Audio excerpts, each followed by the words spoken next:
Hi, I'm Kaylee, and these are the books that I read in January. I had an amazing reading month in January. I don't really know what happened. I just got super excited and just wanted to read all the time. And I was reading books that I really loved. So no wonder I got so excited about my reading, because I was just really enjoying it. Before we dive into everything that I read, I'm going to reach back here to our Booktuber Shoutout book. And we're going to shout out somebody randomly. Today's shout out goes to Naomi's Bookshelf, one of my very favorite booktubers. I will leave a link to her channel in the description, so you can go over and subscribe to her. And please do subscribe to this channel and give this video a thumbs up if you had a great reading month in January. And of course, follow me over on Goodreads and Storygraph and all the places. In the month of January, I read a whopping total of 55 books. Now, 35 of those were picture books. So if you don't count the picture books, I really just read 20 books, but still, that's quite a lot of fabulous reading. I read 4 classics, 5 children's books, 2 nonfiction, 7 middle grade, 2 mysteries, and I also DNF'd another mystery. So let's dive in and talk about all these books. So we're going to start out with the classics that I read. I decided to reread The Phoenix and the Carpet. The main reason I decided to reread this one is because it's one of the books that had a high demand on the Screen It First website. Screen It First is a website where if there's any sort of questionable or not sure about that kind of sensitive content in a book, you can take a picture of it and post that onto the website. And then if people are curious about the book and they're like, oh, I'm not sure, then parents or anybody can go on there and see exactly what content is in the book. And then they can decide if it's appropriate for their child's age. And so on the website, I saw that The Phoenix and the Carpet is marked that it's high demand. A lot of people are searching for that book on the website. So I thought, ooh, this is the perfect time to reread one of my favorite books. This is probably my 10th or 11th time rereading The Phoenix and the Carpet because I just love Edith Nesbit. So this is about 4 children who discover an egg in a magic carpet. And when they accidentally place the egg on the fire, then it hatches into a beautiful phoenix. They make some wishes on their magic carpet and it takes them all around the world having crazy adventures. And while the phoenix does sometimes get them out of trouble, just as often, he gets them into trouble. It's just so charming and old-fashioned and adorable, and I always love it, and I always give it 5 stars. I also read my first book by Temple Bailey, Wild Wind. So this is about Jacqueline, who is planning her wedding to her beloved Christopher, but then the war breaks out and he has to go overseas to war. While all the menfolk are away, Jacqueline stays with her sister Mary and her nieces and nephews, and she's happy to help them out during the war. But when the war is over, Mary needs Jacqueline more than ever, and Jacqueline keeps postponing her wedding. The writing is really dramatic. Everyone is either suffering in utter misery or they're ecstatic with joy. There just doesn't seem to be anywhere in the middle. But I can kind of understand. I mean, the aftermath of the war has changed them. And now they have to deal with the realities of life. The book was a little bit depressing in the middle, but it was worth it for a happy ending. I ended up giving Wild Wind 4 stars. I also reread Patricia by Grace Livingston Hill. Patricia is probably my favorite of all of Grace Livingston Hill's books that I have ever read. I have not reread this one though since I think I was a teenager. So it was really wonderful to revisit this favorite and find it is still a favorite for sure. So Patricia grows up admiring a boy in her school, John Worth. He's kind and patient and serious. She meets his family and realizes that he comes from a Christian home, and that is the source of all of his goodness and strength. And so then Patricia begins to search for God and finds her faith. However, Patricia's mother only cares about social engagements and social climbing, and her mother wants her to marry Thorny, who is a wealthy socialite. So Patricia prays that God will help her to make the right decision. I just love that this book is not just about the romance, but also about Patricia's spiritual journey. I always give it 5 stars. I also reread The Blue Castle by Ellen Montgomery. I heard another booktuber talking about how much they enjoyed reading The Blue Castle, and I get all excited and was like, oh, I need to reread that one. So this is probably my 14th or 15th time rereading The Blue Castle because I loved it as a teenager and I reread it every few years. This is about Valency, who has just always been very timid,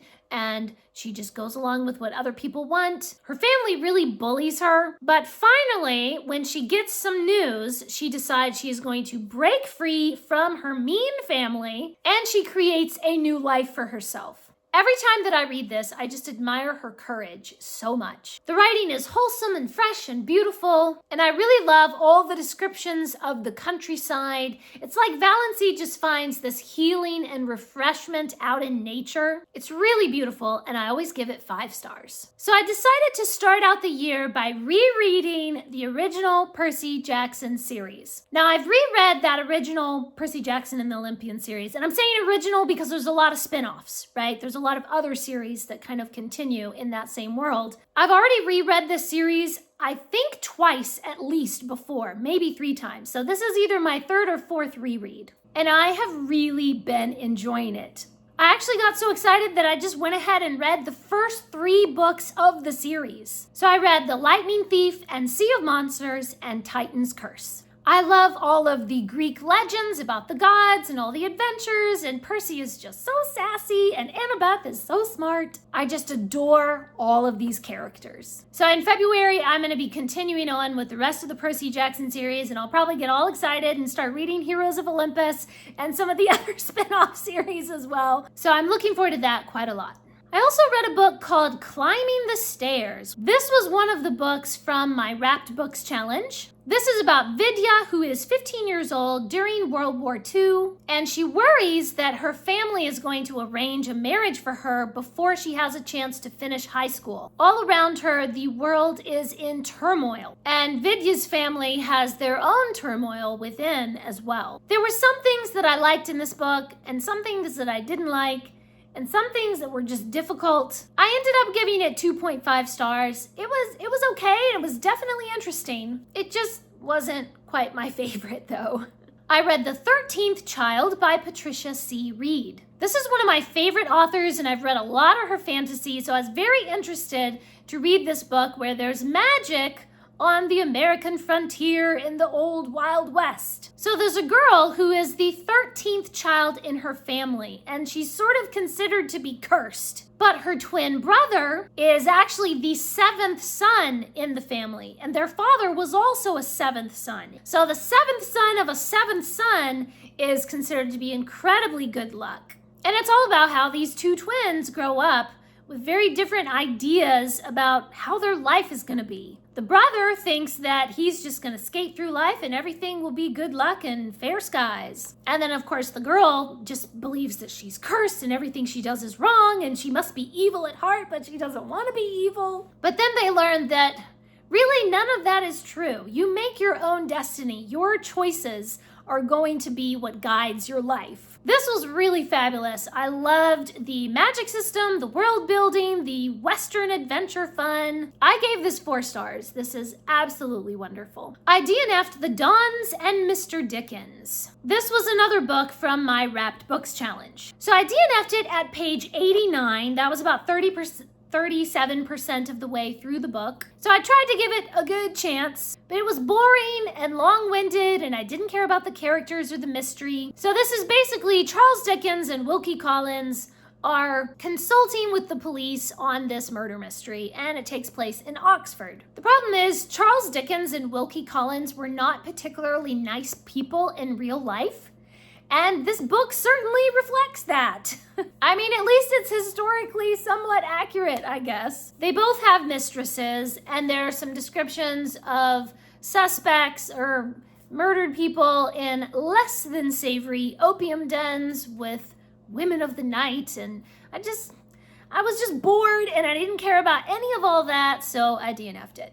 I also reread Dancing Shoes and Theater Shoes by Noel Streatfeild. I've read these at least once before. I think this is my second reread of both of these. In Dancing Shoes, Rachel and her sister Hillary are both left as orphans, and they have to go live with Rachel's aunt. And her aunt runs a dancing school, and they are expected to work hard and become dancers and make money for the family. Hillary loves dancing, but Rachel is terrible at it. They are also both grieving for the loss of their parents. And so I really liked that it wasn't just the fun dancey stuff, but there was also some real meaningful, emotional scenes that brought a lot of weight to the story. I gave Dancing Shoes 5 stars. And then in Theater Shoes, 3 children are forced to live with their grandmother during the war while their father is in the Navy. And because their grandmother is a famous actress, she expects them to follow in the family tradition and become actors and actresses, so she sends them to the Children's Academy of Dance and Stage Training. And Sorrel, the eldest girl, is given a scholarship for acting, but she just doesn't feel like she really deserves it. And over everything is hanging this cloud of World War II and bombings in London and rationing, and they have coupons and it's very difficult to get anything. So it's partly about their struggle to follow their own dreams and not what their family expects of them. And it's partly the struggle just to survive the war. I gave Theater Shoes 5 stars. I also read a couple of chapter books out of the Sherlock Holmes children's collection. I read The Engineer's Thumb and A Scandal in Bohemia. These are Sherlock Holmes stories that are simplified for children and illustrated really beautifully, but it follows the exact same storylines as the originals. Most of it is exactly the same wording, the same dialogue. It's just simplified so that it's easy for children to follow the story. And I really love the whole series. The rest of the books in this video are books that I received for free from a publisher in exchange for a free and honest review.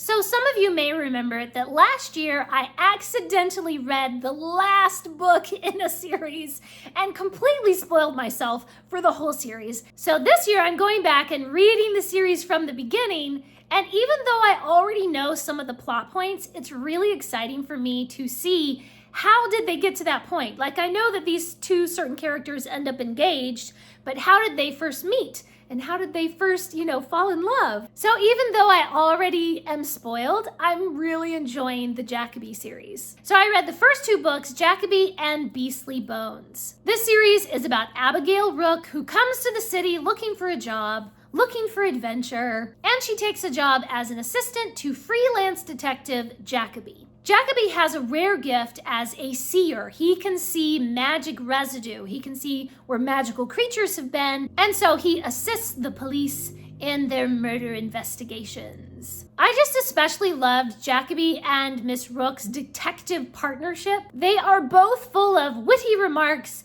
and flippant little quips. It's absolutely delightful, and everything is told from Miss Rook's perspective, and I really loved her. She's really smart, she analyzes the clues, but she's also analyzing people and their emotions and the relationships between them. So a lot of the time she sees things that Jackaby has missed. The writing is really excellent, the plot is mysterious and fun and whimsical. I gave both Jackaby and Beastly Bones 5 stars. I also read a nonfiction book, How to Winter, Harness Your Mindset to Thrive on Cold, Dark, or Difficult Days. It actually ended up being perfect because there was a huge snowstorm that came through the southeast right as I was reading this book. And it was absolutely wonderful to be reading this lovely winter book all about just thriving and enjoying winter and not being all grumpy all winter long. And then I would look out the window and there's this lovely blanket of snow. I do not see snow very often, so for me it's like, oh, it's so special and wonderful. I know some people are probably sick of snow, but for us in Georgia, it was really, really special. One of the things I really loved about this book is it encourages you to rest. You don't have to be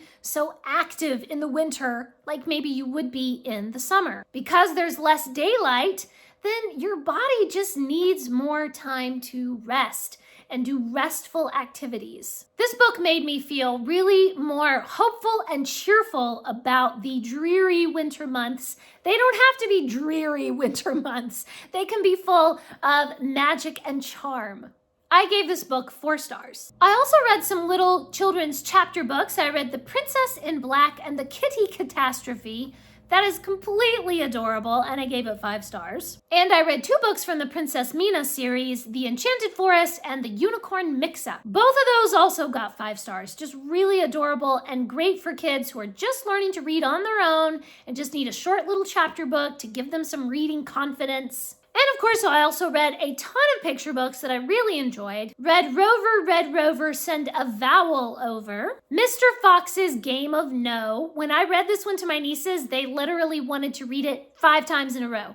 They just kept reading over, and then they'd say, do it again, and we read it again, and they'd say, do it again, and we read it again. They just wanted to read it over and over and over. They loved it so much. I also read Close Up and Far Out, which is about Galileo looking up to the stars, and Van Leeuwenhoek, who invented microscopes, looking at little microbes. And I read What Dwells in the Deep and What Lurks in the Dark, all about different animals. And I read What's Hiding Under There, which is about fairies. Another favorite that my nieces loved is This Is Not a Polar Bear. And since it was Korean New Year, we read Let's Celebrate Korean New Year. And those are all the books that I read in January. Please leave me a comment and let me know what were some of your favorite books that you've been reading recently. Thanks for watching. Please subscribe, and remember, the right book in the right hands at the right time can change the world.